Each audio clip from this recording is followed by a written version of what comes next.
নজর রাখবো পরের খবরে। 10 নম্বর জাতীয় সড়কে এখনো স্বাভাবিক নয় যান চলাচল। বৃহস্পতিবার বৃষ্টিতে বাংলা সিকিম লাইফ লাইনে ধসে 10 নম্বর জাতীয় সড়ক বন্ধ হয়ে যায়। আমাদের সঙ্গে টেলিফোন লাইনে রয়েছে আমাদের প্রতিনিধি পার্থ। এখন কি পরিস্থিতি সেখানে?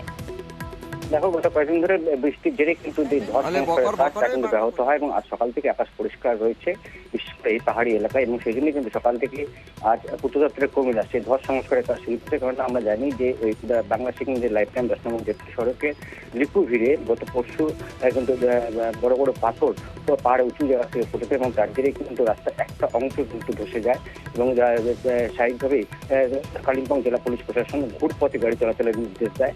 যদিও কিছু গাড়িকে একমুখী যান চলাচল করায় পূর্ত দপ্তরের কর্মীরা, কিন্তু আজ পুরোপুরি বন্ধ থাকছে 10 নম্বর জাতীয় সড়ক যতক্ষণ না পর্যন্ত এই স্বাভাবিক অবস্থা, পুরোনো অবস্থা ফেরানো যাচ্ছে এই লিপুভিড়ের ধস বিধ্বস্ত এলাকা, ততক্ষণ পর্যন্ত কিন্তু এই জাতীয় সড়ক সম্পূর্ণভাবে বন্ধ হবে। স্বাভাবিকভাবে অনেকটা কলকাতা শিলিগুড়ি থেকে যেসব গাড়ি কালিম্পং বা সিকিম যাচ্ছে তাদের সেবক হয়ে লাভা গরুবথন রোড যেতে হচ্ছে, অন্য দিক থেকে যেসব গাড়ি নামছে সিকিম বা কালিম্পং থেকে তাদের কিন্তু এক হয় ঘুম জোর বাংলাভাবে নামতে হচ্ছে, নয়তো 29 মাইল হয়ে কুবং হয়ে সামসার হয়ে আবার সেবকে আসতে সাহেবে অনেকটা ঘোরা হচ্ছে সময় সাপেক্ষ, কিন্তু যেহেতু স্বাভাবিক হয়নি পরিস্থিতি। ধন্যবাদ।